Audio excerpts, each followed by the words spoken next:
talking about Kristaps Porzingis, the Latvian wonder. What'd you call him earlier? I call him Latvian freak, but I just realized, he's a freak of nature. Giannis Antetokounmpo is the Greek freak. Nature. Yeah, he's the Greek freak, so I got to call him the Latvian Greek wonder. freak. But he's so far. Trademark that now. No. The Greek freak is Giannis Antetokounmpo. Yeah. He's gonna take that. Latvia and Greece, they're two different places. Yeah. It's same area. same. I feel same you. area. That's like saying, yeah, you know what? Okay. But essentially, Kristaps Porzingis has been getting a lot of headlines because of the way he's played for the Knicks recently, especially in his last outing. I think he had about his career high in 29 points and 11 rebounds. And, New York, the mecca of sports or basketball, technically, Madison Square Garden. So he's on this big scale. And you think back to draft night when they drafted him, you remember the kid taking the selfie of himself crying. So now fans are singing a different tune because now they're feeling like, hey, we're getting a star that's we can build around for the future.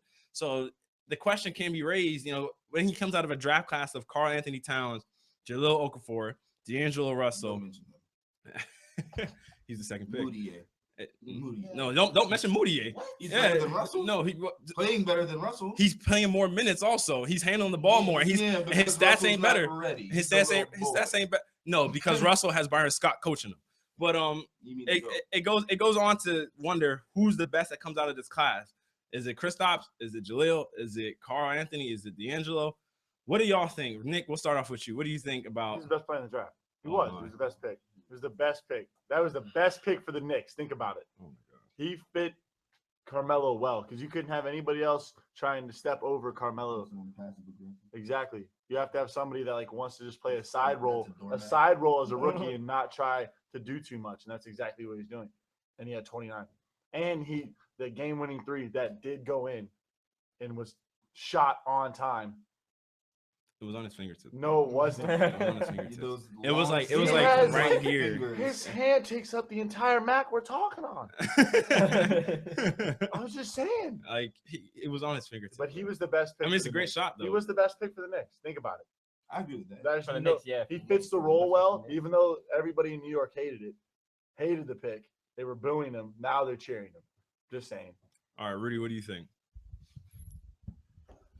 I will agree with young scholar Exposito on the fact that he was the best pick for the Knicks. But as far as being the best rookie this year so far, I'm going to have to say I had to give it to the Duke player, Jahlil Okafor. He's been the most consistent as far as dropping those 20-point games. Rebounding needs to be worked on some, but this man's been dropping 22, 26. I think he has a 28 somewhere in there for 2 games ago for a team that needs him to do this. Kristaps is benefiting from the fact that he has Carmelo on the floor. And let's be honest, no one's intimidated by Kristaps Porzingis. They don't expect him to do anything. So then when he does show up and do something, you're like, oh, okay. And maybe next time we play them, we'll actually, watch this guy. But I think there's more pressure put on Jahlil, and he's performing to the pressure. That's why I'll give him the nod over Kristaps. But Kristaps is number 2. But the reason being that Okafor is just has more points is because it's just and the more minutes and he plays for the Sixers. That's very true. I'm just saying if you look at what Kendall they expect Marshall. from him. I'm just saying if you look at what they expect from the guy, if you look what they expect from the guy, he's living up to it. Okay. You feel what I'm saying? Yeah, Rashad, what do you think? Porzingis is not the best player the rest got the draft. I agree with Rudy. Is Jahlil Okafor. As much as I hate to say that, being a UNC fan. No, it's not even that we passed him up. It's because I'm a UNC fan. I don't vibe with Duke. National. But Grayson Allen. I feel you. That's why he got dubbed by Kentucky. But I'm not saying anything. But anyway, back to Porzingis. Back to Porzingis. Jahlil Okafor is the best scorer in this class. He actually, basically, his defensive stats aren't that much lower than Porzingis. And you look at the team that he's on, he like Rudy's saying, he has to do everything for Philadelphia because they're a team of boo-boo players. So bums. So hey, they got bums. Robert, But- Let him keep going. But actually, what Porzingis been doing with Carmelo Anthony there and everything, that's been impressive. This past couple of games has been impressive. But when I look at him, I'm just thinking Madison Square Garden is treating this like another Jeremy Lin. They're getting hype because Jeremy Lin came out of nowhere, ball out. They're getting hype, and then all of a sudden it's gonna come crashing down because teams are gonna finally start preparing for him. The problem, no, they're not that hype. They made sure they was 3 games. He had 3 games, 2 weeks. He was like the hot stuff of ESPN, and then after 2 weeks, it fell off. After Mario Chalmers came, This kid, what is he? 22? Kristaps? Yeah. I think Kristaps is like 19. I think he's 18. Yeah, like he's 19 years old. Exactly. He's not coming out of the woodworks anywhere. They drafted him straight out of it. So like they know they're gonna build a franchise around him in the future. Because Carmelo's not gonna be there forever. But finish your points.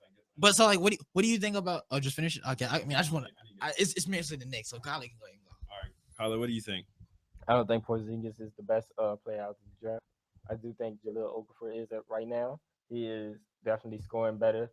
He's not as defensively sound as Porzingis, but he is definitely the better player out of this class. I think all y'all are tripping. The best rookie out of this draft is Karl Anthony Towns. Karl Anthony Towns is the best rookie out of this draft. You're saying future No. From play right now, you guys are just looking at points scored. Karl Anthony Towns has played less minutes than Jahlil Okafor. Attempts 5 less shots than Jahlil Okafor on average. He's shooting better from the field than Jahlil Okafor, and he's averaging more rebounds and more blocks. But I'm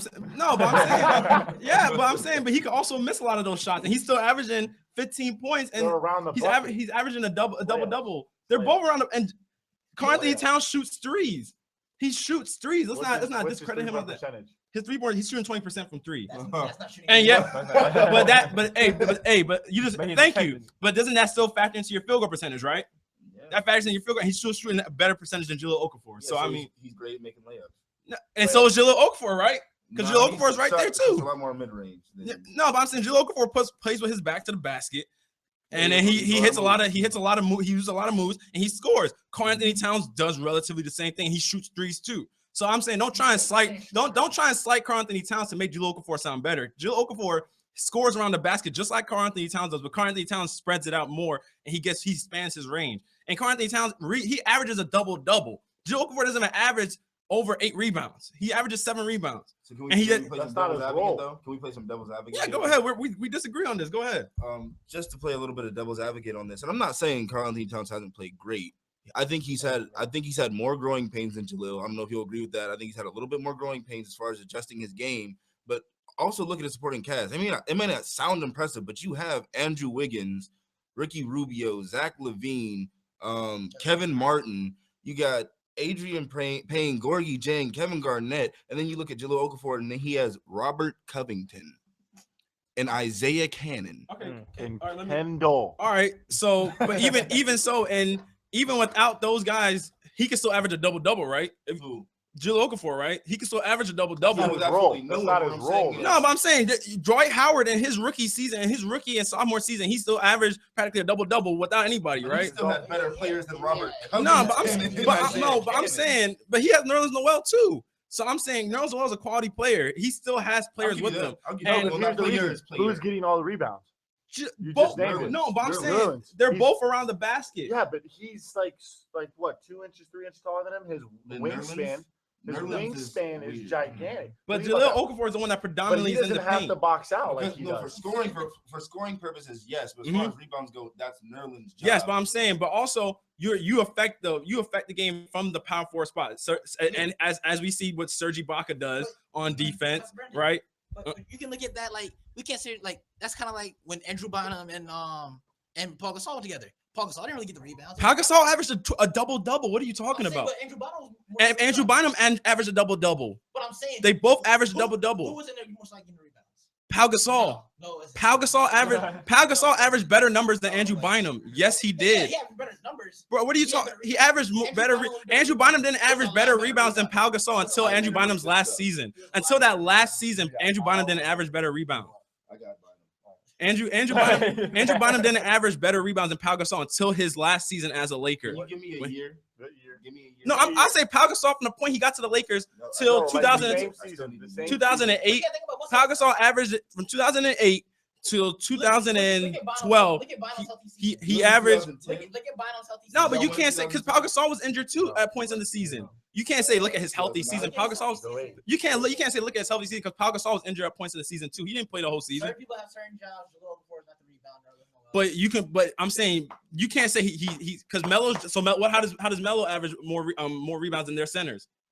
Melo's the leading rebounder. He's a small forward. So no, don't give me that crap because then you're gonna tell me He's a different type of player. What do you mean? So you're trying to tell me Carmelo Anthony, a wing player, is more aggressive. So he's meant to. That's an excuse for him to get more rebounds. But Jahlil Okafor doesn't get it. Jahlil Okafor is right around the basket. Tim Duncan averages a double. He's a power forward. And, I mean, granted, he's the greatest power forward all time. But I mean, he's a power forward. No, I'm saying you just. I just said Carmelo Anthony. I'm saying. Yeah, it was Thiago Splitter. No, don't fake on Thiago Splitter because Stephen A. Smith says Thiago Splitter. Thiago Splitter is still a quality center, and Tim Duncan doesn't even play a lot of minutes. And he still averaged a double. He didn't even play a lot of minutes. So I'm saying you can't say Carmelo Anthony is aggressive on the board. So why isn't Jahlil Okafor aggressive? A whole lot more minutes. He's playing more minutes than 08 and 09 was the championship years. 08 was when we lost to 08, 09, 09. What's your? Well, he was 8. He had 18. He had 18.8, close to 19 points a game and 10 rebounds. That was for 08. That was Pau Gasol 08, 09. Mm-hmm. For Andrew Bynum in 08, 09, he had 14 points per game and 8 rebounds. Boom. So I mean, what about his next season? I mean, season he had 09, 010, 15 points, 8.3 rebounds. And what was Pau Gasol? Oh, see, hold on. That's 09, 010. Pau Gasol averaged a double Or practically 09, his whole time in LA. And Pau Gasol's not even a physical player. That's my point. Man, so humble.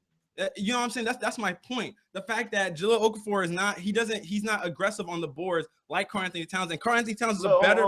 He had better numbers that year too. He had 18.5 and 11 rebounds. And Pau Gasol is a finesse player. That's my point. So we can't say this because every game.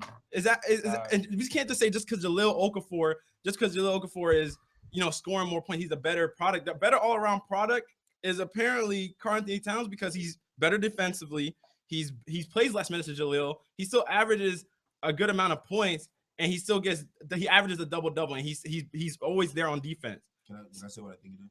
Go ahead. Like I said, and even before the draft happened, I said that I like Karl Anthony Towns being picked number 1 because I thought he was a better prospect, and I think he will be better than both of them years down the road. I think it's the fact that Jahlil Okafor looks more polished. Would you agree in that? As far as you can give him the ball down there, he's going to do one of these great moves, get in there and score points almost every time, whereas Karl Anthony Towns might not have a go-to move yet or might not have necessarily what he knows what he needs to do on his mind. And that's just from watching him play so far. Well, from what I see, he has moves. They're not as polished as Jahlil Okafor. But see, here's the I'm not denying the fact Jahlil Okafor is a better scorer.